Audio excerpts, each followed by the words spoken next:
Bonjour, je suis Sylvie et bienvenue sur Le Rêve canadien. Le Rêve canadien, c'est une chaîne qui a été créée dans le but de te parler des réalités vécues par les immigrants au Canada.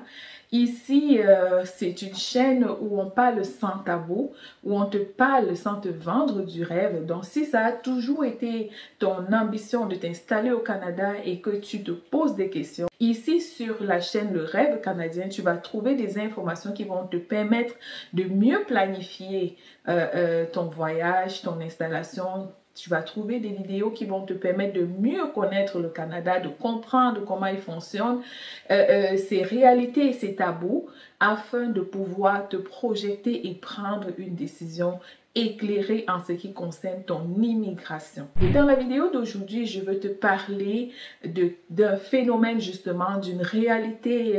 Il s'agit du wokisme. Le wokisme est un concept qui est sorti il y a quelques décennies de cela.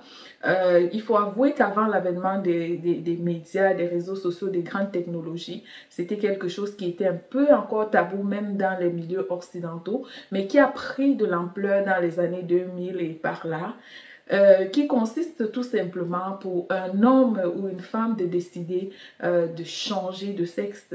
En fait, c'est lorsque un homme décide de changer de genre, de changer de sexe ou réciproquement. Une culture qui fait partie intégrante des lois et des droits au Canada. Et je t'en parle dans quelques instants.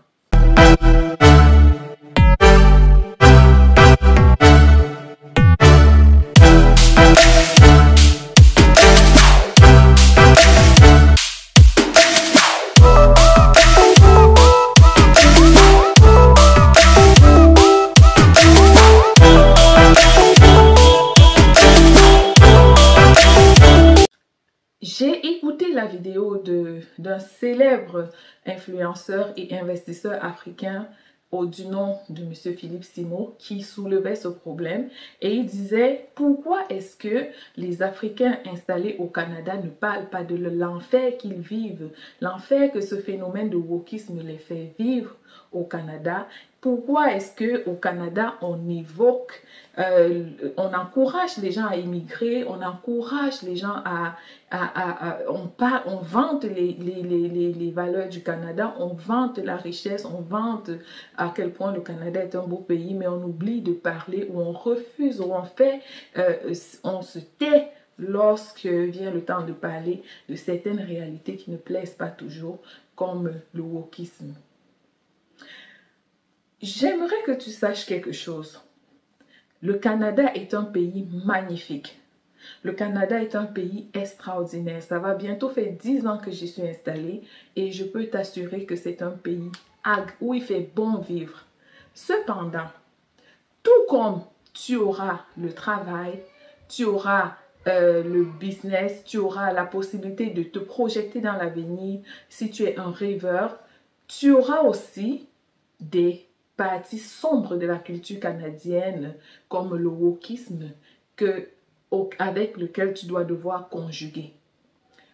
Par exemple, dans les institutions scolaires au Canada, dès l'âge de 4 ans, à la maternelle, ça commence à 4 ans, on a maternelle 4 ans, jardin 5 ans et tout ça, dépendamment des provinces où tu vas immigrer. On enseigne sur la famille, le concept de famille, et dans ce concept, on apprend qu'il y a plusieurs types de familles. On va parler par exemple des familles qui sont composées de papa et de maman, des familles qui sont composées de papa et des familles qui sont composées de maman. Ça, en tant que parent, tu ne peux rien y faire. Ça fait partie du programme scolaire et on doit en parler aux enfants. Sans entrer dans les détails, mais on doit en parler. Donc, le phénomène de wokisme au Canada, c'est un phénomène qui fait partie de la culture canadienne, ok? Le Canada, il faut savoir que c'est des droits et libertés où les personnes ont la liberté d'exprimer leurs différences individuelles, d'accord? Donc, au Canada, comme je disais, depuis l'année dernière, on a commencé à lever le drapeau wokiste, le drapeau du wokisme. dans les écoles, comme on lève le drapeau de chaque province, on lève le drapeau du wokisme. Il y a un mois qui est consacré, le mois de juin, qui est consacré à ces gens-là, à toutes les personnes, à la communauté LGBTQ, trans et tout. Mais ce qui est regrettable et qui est un peu inquiétant, c'est le fait que au Canada, le parent n'ait aucun droit sur son enfant, sur les décisions que peuvent prendre son enfant adolescent qui, dans l'insouciance, peut décider du jour au lendemain, s'il est un garçon, de devenir une fille. Ok? Le gouvernement a mis en place des lois qui protègent les enfants et qui font en sorte que ces enfants-là peuvent, à l'école, décider de manifester leur envie de devenir une fille s'il est un garçon. Donc, je prends une situation, tu es à la maison avec ton enfant, c'est une fille, et du jour au lendemain à l'école, elle décide qu'elle se sent bien dans la peau d'un garçon. Dans les écoles, la loi canadienne est claire dans la plupart des provinces. Il y a certaines où c'est de jusqu'à 15 ans, le parent n'a pas de parole sur son enfant. Donc, si ton enfant a 15 ans, il a le droit de décider de changer de genre. Et dans d'autres provinces, c'est 14 ans. L'enfant peut, à partir de 14 ans, décider. On parle là d'un adolescent qui ne comprend pas encore tout ce que ça implique, mais il peut quand même décider de changer de genre du jour au lendemain. Il sera accompagné si, après discussion avec un médecin, il a l'approbation du médecin. Il peut même aller jusqu'à subir des opérations chirurgicales. Il peut se faire accompagner dans le processus de changement de genre. Du coup, il y a tout un processus médical qui est mis en place pour accompagner l'enfant. Donc, Philippe Simon a évoqué ça. Il déplorait le fait que la communauté africaine n'en parle pas. Les influenceurs qui font la propagande du Canada ne parlent pas de cet aspect sombre. Maintenant, je vais te parler en tant que personne qui vit cette situation au Canada. Il y a 10 ans de cela, lorsque nous passions notre entrevue pour l'obtention de la CSQ, l'agent d'immigration qui nous avait reçus nous avait posé parmi les questions, il y avait plusieurs questions de culture canadienne, mais parmi ces questions, il y avait une question de savoir. Voici un cas de figure. Si vous immigrez au Canada et qu'un jour, votre enfant arrive à la maison vous faisant savoir que désormais, il aime le sexe de même genre que lui ou alors qu'il veut changer de sexe. Comment vous réagiriez? Mon mari et moi, on avait été choqués au début, mais on avait réfléchi, on s'était dit, nous avons des croyances différentes à celles du Canada. Nous allons essayer d'éduquer notre enfant dans les valeurs qui sont les nôtres. Mais si jamais l'enfant décide de prendre sa voie, on n'aura pas d'autre choix que de l'accompagner dans sa voie. Nous avons répondu ça. Croyez-moi, on l'a répondu. On était naïfs. Parce qu'on ne connaissait pas le Canada, on ne savait pas jusqu'à quel point le wokisme était développé, était avancé au Canada. C'est lorsque nous nous sommes installés et que nous avons commencé à comprendre le système que nous nous sommes rendus compte de la profondeur de la situation, de l'ampleur, jusqu'à quel point ce phénomène est ancré dans les mœurs canadiennes. Ok? Maintenant, pour répondre à la question de M. Philippe Simon, beaucoup d'Africains, je parle pour moi, mais je pense que c'est le cas de plusieurs, ne parlent pas de cette situation forcément, pas parce qu'ils ne veulent pas en parler, c'est parce que c'est un sujet délicat, déjà. Si, dans tes propos, tu es soupçonné un seul instant d'être homophobe, de lancer des propos homophobes, tu peux être passible d'emprisonnement, tu peux être poursuivi parce que le gouvernement canadien estime que tout comme toi, tu as le droit de vivre, tu as tes libertés, tu as la liberté d'aller et de revenir, de t'exprimer. L'autre aussi a la liberté de se sentir dans la peau d'un homme ou dans la peau d'une femme. Ok? Donc, c'est ça. Une autre chose, c'est que la plupart des Africains viennent au Canada sans avoir fait des recherches sur le Canada, sans avoir cherché à comprendre comment il fonctionne, quelles sont ces lois, quelles sont les lois qui régissent le Canada, quelles sont les valeurs qui sont prônées au Canada. Beaucoup d'entre nous regardons le côté opportunité financière, le côté sécurité financière. ok? Lorsqu'on immigre pour un pays étranger, et c'est le cas même pour l'Occident, ce n'est pas juste un problème, ce n'est pas juste une question d'immigrer au Canada, c'est une question d'immigrer en Occident. La plupart des Africains immigrent en Occident pour des besoins de sécurité financière. Du coup, c'est le point qui est mis au premier plan. C'est ça qu'on regarde le plus. On a souvent tendance à négliger la culture, ce que l'immigrer, négliger le fait que immigrer d'un pays à un autre implique embrasser la culture du nouveau pays où on va s'installer et pouvoir naviguer dans la culture de ce pays-là. Beaucoup ne se posent pas la question. Si je sais que j'ai les opportunités de trouver le travail au Canada, beaucoup foncent sans se poser des questions parce que la première chose qui amène les immigrants à migrer vers d'autres pays, c'est la recherche d'opportunités, la recherche de sécurité financière. Ok? Les gens ne se posent pas la question. Les gens ne se posent pas la question. Vous savez, il y a la pyramide de Maslow. On connaît la pyramide de Maslow. C'est une pyramide qui montre les besoins primaires d'un être humain. Lorsque nous, en Afrique, nos besoins primaires ne sont pas comblés, il y a des questions qu'on ne se pose pas.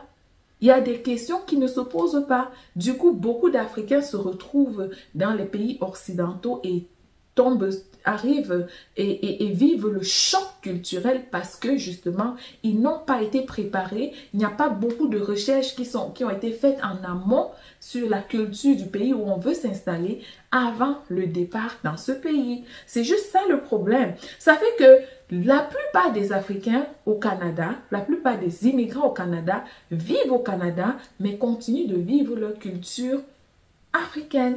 Ok? Et certains ont juste décidé, sont tellement concentrés sur la chasse de l'argent, la recherche de l'argent, que ils ne s'en rendent même pas compte, ils ne se posent même pas les questions concernant ce problème de wokisme. Je vais vous prendre un exemple. Vous aurez un couple au Canada, le monsieur fait 3 jobs et la madame fait 2 jobs. Ils ne se croisent jamais. Les enfants ils s'assurent juste qu'il y ait à manger à la maison pour les enfants. Lorsqu'on fait les réunions d'école, ils ne sont jamais là. Lorsqu'on envoie des courriels de l'école, ils ne répondent jamais parce qu'ils sont trop occupés à chercher de l'argent et à investir dans leur pays. Monsieur Philippe Simon, c'est un homme qui encourage les Africains à investir dans leur pays. Mais je pense qu'il devrait commencer à faire des vidéos pour expliquer à ces Africains-là qu'il est important d'investir au pays, mais il est encore plus important d'investir dans l'éducation des enfants parce que ce sont eux qui vont assurer la relève de ces investissements et biens que nous accomplissons dans nos pays d'origine. Je pense que c'est là le problème. Et comme j'ai répondu dans le commentaire de Monsieur Philippe Simon, en dessous de sa vidéo, j'expliquais que le phénomène de wokisme, ce n'est pas juste un phénomène au Canada. Oui, c'est légiféré au Canada. Oui, le Canada met un peu plus d'accent dessus, mais il en demeure pas moins vrai que dans les autres pays du monde, le wokisme est en train de prendre de l'ampleur, même chez nous en Afrique. Même chez nous en Afrique, c'est un sujet tabou. On n'entend pas beaucoup en parler parce que chez nous, la question de sexe, la question de tout ce qui touche la sexualité reste encore un sujet tabou chez nous. Moi, je pense que, parce qu'à un moment donné, dans la vidéo, M. Philippe Simon dit qu'il a décidé de quitter, déménager ses enfants de la France lorsque le phénomène de wokisme a pris de l'ampleur. Et moi, je dis à M. Philippe Simon, si vous regardez ma vidéo, M. Philippe Simon, vous avez fait une bonne chose. Je ne juge pas votre décision, mais je ne pense pas que ce soit la solution, étant donné que le monde entier et la plupart des pays occidentaux où malheureusement nous nous installons sont des pays qui prônent le wokisme, qui favorisent, qui mettent des mécanismes en place pour favoriser ce système-là. Ok? Et moi, chaque fois qu'il y a un problème, j'essaye d'apporter mon humble solution. La solution à ce problème, problème pour certains, parce qu'un adulte qui décide de faire quelque chose, de faire ce qu'il veut de son cœur, de son corps, nous ne sommes personne pour l'en dissuader. C'est un peu, je trouve ça un peu plus inquiétant que les enfants soient mêlés à la situation, parce que je pense que les enfants ne sont pas assez majeurs pour décider de ce qu'ils veulent faire de leur corps. Si on avait laissé que les enfants atteignent l'âge de la maturité, de la majorité avant de décider, moi, ça ne me dérangerait pas parce que, comme je le dis, on ne peut pas interdire à une personne adulte de faire ce qu'il veut de son corps. On va voir le phénomène de BBL qui a envahi l'Afrique. On a des sœurs influenceuses qui sont devenues, on voit quelqu'un avant et lorsqu'on le voit aujourd'hui, ce n'est plus la même personne. Et on a le phénomène de wokisme qui a envahi. Avec l'avènement des réseaux sociaux, on entend parler, on connaît des influenceurs qui sont des woke. On connaît des influenceurs qui ont changé, qui sont des trans, qui ont changé de genre. Il y en a plusieurs qui sont africains. Du coup, moi je pense que l'un des problèmes, l'une des choses à faire, c'est la sensibilisation de nos enfants. Nous devons sensibiliser nos enfants. Chez parents africains, chez parents immigrants, lorsqu'on immigre en Occident, c'est, dit-on, pour l'avenir de nos enfants. Alors, une fois en Occident, ne nous concentrons pas à la quête de l'argent au point d'oublier l'éducation de nos enfants. Il est important d'avoir des valeurs dans vos familles que vous allez prôner avec vos enfants. Trouvez des façons d'enseigner ces valeurs et d'inculquer ces valeurs-là à vos enfants. Et ça passe par le temps que vous accordez à vos enfants. La plupart des enfants immigrants sont délaissés, sont abandonnés à eux-mêmes. Et je vais parler de ce sujet dans une autre vidéo. Donc, si nous voulons avoir des enfants avertis, avoir des enfants réfléchis, avoir des enfants qui sont capables d'assumer et d'affirmer leur personnalité, il va falloir qu'on leur accorde du temps au niveau de l'éducation. Du coup, on va quand même permettre à nos enfants, on va les recadrer, les garder dans la ligne que nous trouvons juste et bonne jusqu'à leur majorité, le temps pour eux de mûrir assez pour réfléchir aux conséquences et comprendre les conséquences que certaines décisions peuvent avoir dans leur vie. Moi, je pense que c'est à ce niveau-là qu'il faut travailler. Parce que faire partie ton enfant d'un pays pour l'installer dans un autre pays, c'est un peu ralentir le processus de pourrissement de la plaie. Ça ne résout pas le problème. Pas du tout. Parce qu'on a affaire à ce phénomène un peu partout dans le monde entier. Et surtout avec l'avènement des réseaux sociaux. Ils sont versés dans les réseaux sociaux et ils font la propagande. On ne peut pas les en empêcher. Du coup, et comme je dis, moi, je n'ai rien contre ces personnes. Chaque adulte réfléchit, fait ses choix et doit les assumer. Maintenant, c'est à nous, en tant que parents, de protéger nos enfants contre certaines décisions qui sont toxiques. Le Canada a des valeurs que nous jugeons bonnes. Mais parmi ces valeurs-là, il y a d'autres où on n'est pas toujours complètement d'accord. C'est à nous de sensibiliser, d'éduquer nos enfants. Donc, c'est ça que je trouvais à dire pour cette vidéo. J'espère que ça a clarifié la situation. Mais avant de partir, pour vous montrer jusqu'à quel point ce phénomène est développé et enraciné au Canada, les couples gays ont la liberté d'adopter un enfant s'ils le veulent au Canada. Ok, ils peuvent adopter des enfants et même il y a eu une polémique dernièrement. J'ai vu un couple, j'ai écouté l'interview d'un couple qui se plaignait parce qu'il voulait avoir une mère porteuse et que l'assurance maladie ne couvrait pas ça et ils trouvaient ça comme étant une situation injuste pour eux.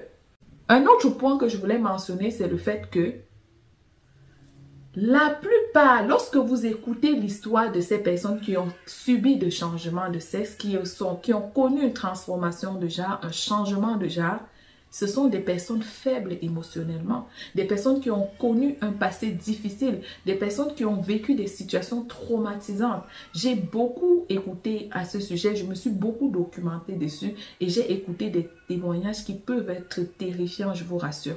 Vous allez avoir des enfants qui ont subi des abus sexuels dans la jeunesse. Vous avez des enfants qui ont, à cause de leur morphologie, qui étaient méprisés et rejetés par les autres à l'école et qui ont perdu perdu l'estime de soi. Donc, nous, parents, ce que nous pouvons faire pour protéger nos enfants ou alors pour permettre à nos enfants de grandir assez, de devenir matures, le temps pour eux de faire leur propre choix, c'est de bâtir, apprendre à nos enfants à se faire confiance. Bâtir la confiance en soi de ton enfant, c'est quelque chose de primordial lorsque tu t'installes en Occident. Parce qu'un enfant qui a un manque d'estime de soi, c'est un enfant vulnérable et exposé à toutes sortes de perversité. Donc, c'est tout pour cette vidéo. S'il faut que j'en parle, ça prendrait une journée, ça ne finirait pas. Qu'est-ce que toi, tu penses de ce phénomène? Dis-le-moi en commentaire. Est-ce que tu trouves que c'est logique pour un pays de dire que les enfants n'ont pas le droit de prendre l'alcool parce qu'ils ne sont pas encore mentalement et psychiquement assez matures pour boire de l'alcool, mais que d'un autre côté, on dise qu'à partir de 14 ans, un enfant peut décider de changer de genre s'il le veut et au point de mettre des mécanismes sur place pour l'accompagner dans ce processus. Est-ce que tu trouves que c'est logique, ces différentes lois? Donne-moi ton avis en commentaire. Si tu vis au Canada, dis-moi ce que tu penses de ce phénomène. Dis-moi pourquoi, selon toi, les Africains n'en parlent pas. Ok, on se voit très bientôt pour une autre vidéo. D'ici à là, que Dieu te bénisse.